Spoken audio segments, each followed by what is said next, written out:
looks like a me.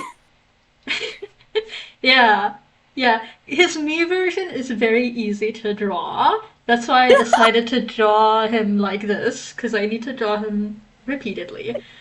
Anyway, you're probably wondering why I brought you here. He says, knowing I'm not. I know exactly why I'm here. You do know exactly why you're here.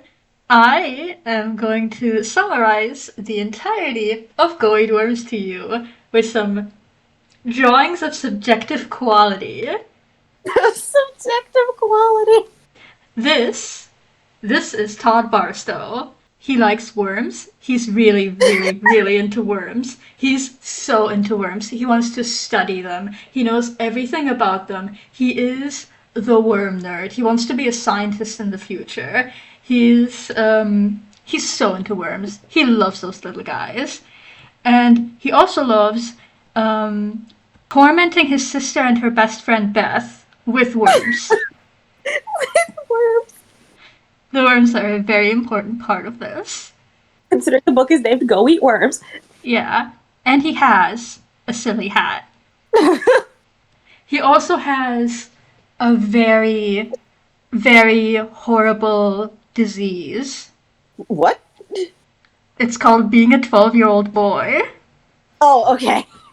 One day, he and his best friend, Danny, not to be confused with that other red-headed Danny from that other book that I really like, they're digging up worms together because Todd, as a worm lover, has a favorite worm spot, and it's behind the school in the on the playground behind the second base diamond of the school softball field because it has that because we're in America and I'm assuming that this is just a normal thing schools have in America. Yeah, some of them actually. Some That's of them do just have. crazy. That is insane to me. Anyway, so they're out here digging up worms because there's a science fair coming up. There's a science fair coming up, and Todd obviously is doing his project on worms. He's not sharing his project with Danny. Danny's just helping him dig up worms. At some point, while they're digging up worms, there's just an earthquake. Oh. Oh, There's just sudden earthquake. Yeah, there's just a sudden earthquake, and they have to evacuate. They have to run back inside the school, and they scream that there's an earthquake outside. And Todd is busy trying to figure out the logistics of why the fuck there is an earthquake in the middle of You know, Ohio. yes, because why is there an earthquake in the middle of Ohio? I was also wondering.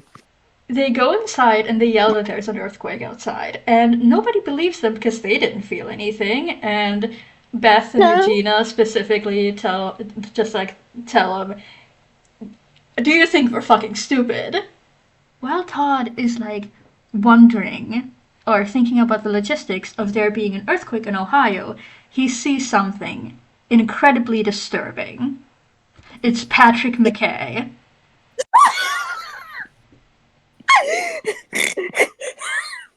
He is also a 12-year-old boy. So And Patrick McKay took his worms. Patrick McKay is at his worm spot and he's digging up worms. And Todd is like,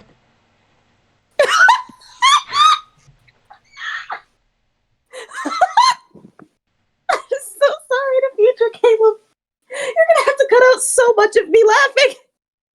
I'm not cutting any of that out. So Todd is like, why is Peter at my worm spot? He doesn't even like worms. He doesn't even like worms.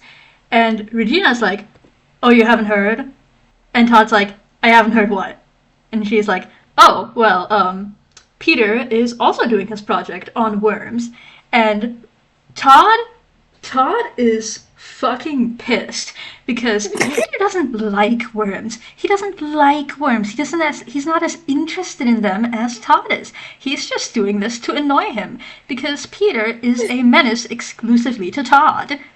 Peter loves making fun of Todd, so Todd naturally sees this as an attempt on his, not his life, but his livelihood.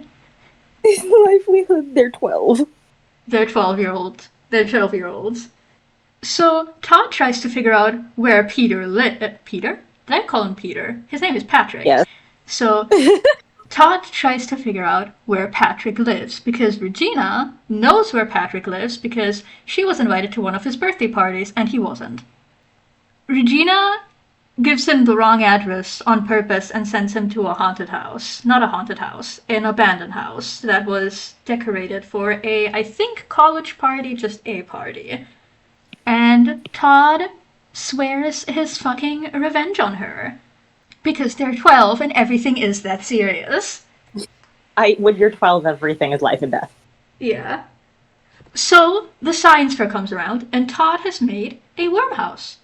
Todd has built a worm house with different rooms and the worms are wriggling around and he is so fucking prepared, right? He knows everything he's gonna say. He is prepared. He knows everything. He is going to do so fucking well. And then Peter comes along with a fucking worm tower.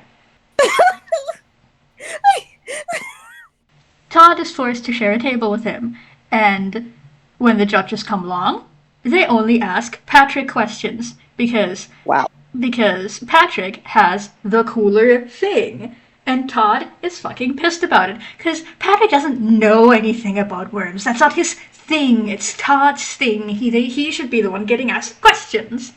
He's so pissed. You have no idea how fucking pissed he is in this moment. He wants to punch Patrick in the throat. Regina and Beth are also here. Their project is a little paper mache. It's not a little one. It's a medium. It's a big paper mache robin that they made together. Oh, cool. Yeah, it's a really nice looking robin. It's a really nice looking robin, and their presentation is going really well. And at some point, one of the judges goes, "Hey, that's really cool. What's that string on his beak for?" And they're like, "What string? We didn't put a string on his. We didn't put a string on his beak." And one of the judges pulls it, and worms are coming out of the thing, pouring all over the judges' heads and hands, and Regina immediately knows who is to blame, and so she does the only rational thing in the situation, which is beating the living crap out of him. Oh my god! So they're fighting, and they accidentally cause Worm 11 when they knock the tower over. The tower knocks over, breaks, all of the worms get loose, and they also accidentally knock against a table filled with gases and chemicals. So the whole place is filled with gases and chemicals, and and they accidentally cause a minor explosion, causing everyone to evacuate. Whoops. So that's rough. And Regina starts giving him the silent treatment. She stops talking to him for a little while. And one day, Todd comes up to her and Beth, because why wouldn't they be together? They're together in literally every scene. Damn. So he walks up to Regina and Beth and is like, "Hey, you guys want to see something really cool? Something really cool that's definitely gonna make you want to talk to me again?" Oh god. He takes one of the new worms he got, he puts it on the table, and he takes out a knife. God. And he cuts the worm in half. God, why? And then he shows off how both halves are still wriggling and alive and working. Now there's just two of them, and he thinks that's so fucking rad and cool and awesome. And Regina's like, "Todd, that's the grossest thing I've ever seen in my fucking life. Also, your worms are staring at you." "My worms are what?" This is a turning point in Todd's life, because from this moment on, he is getting fucking tormented by the worms. He finds them everywhere, in his hat, in his cereal, and Regina swears up and down that she's not the one doing it. She's not putting those worms everywhere. And Todd is having both. Todd is really conflicted, because on the one hand, she's really acting like it's not her doing. And on the other hand, who the fuck else would it be? Oh god. One day, one day he goes to bed and he stands up because there's worms in his fucking bed. Oh my god. And he's actually having a little bit of a breakdown now, and he goes to Regina's door, bangs on her door, and tells her to please stop it. And their mom tells him Regina's not here.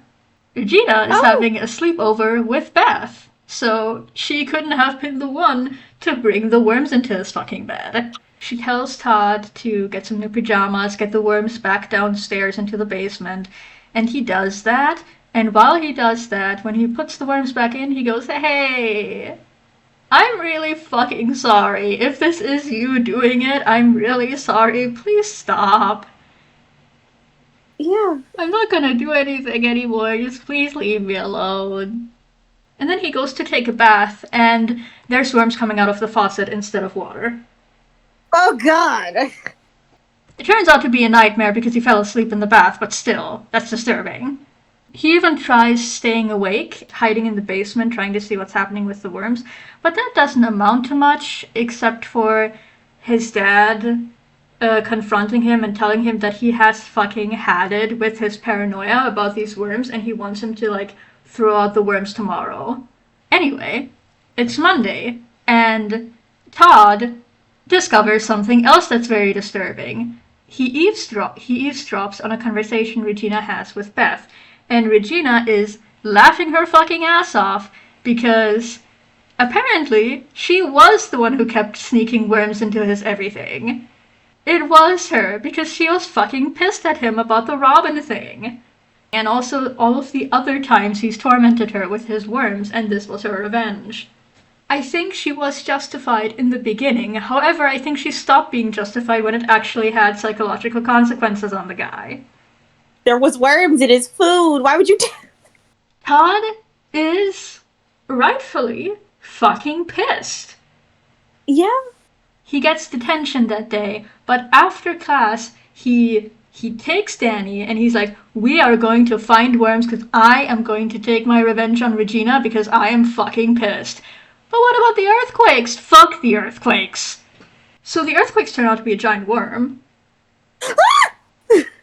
And the giant worm has a bit of a grudge against Todd specifically. Yeah. The giant worm tries to fucking kill him by suffocating him and dragging him into the ground. And just as it seems like all hope is lost, a shadow appears looming over the giant worm and Todd in the shape of a bird. The worm is terrified of a giant bird, obviously. It's a worm. You know what they say about the early bird. This worm doesn't want to be that worm. He knows the stories. Anyway, so the worm disappears, and Todd looks up. It's just Regina and Beth with their papier-mâché Robin that they're trying to take home. They didn't see any of that. No, they didn't see any of that, because their view was blocked by the giant Robin, because it's fucking massive. They conveniently missed the giant fucking worm trying to kill Todd. Everyone missed the giant fucking worm trying to kill Todd because they did that after detention, which means everyone was already gone. Actually, I have no idea why they were even here or why they're carrying their Robin around. Danny and Todd are like, "Oh my god, didn't you see that thing? It was fucking huge." And they were like, "No. No, we didn't. Are you insane? Do you need help? Because we didn't see shit. Are you just trying to mess with us again?" I feel like Todd does in fact need therapy after the plot of Go Eat Worms. So Todd goes home, he gets rid of his worms, and he starts getting into butterflies instead. Huh. And he is very happy, and he stopped tormenting his sister after everything that happened, and Beth, which Regina is really happy about. He's not into gross little critters anymore. He's just into pretty things and butterflies, and she approves of this. She approves very hard of this. And Todd is actually having a really good time, and he's recovering really well. He even started taxidermying his butterflies, which is also really fun. And surely nothing bad can happen to Todd after this. Surely. Oh god. Surely. And that's the entire plot of Go Eat Worms. It ends here. So we just ignore the fact that Todd's going to get stabbed. Yeah, it stops right before that, right before we find out whether he was stabbed or whether he escaped or if this is a dream or not. We don't know. That's so. So, what are your overall thoughts on Going Worms? R.L. Stine, what the fuck? Nobody likes me, everybody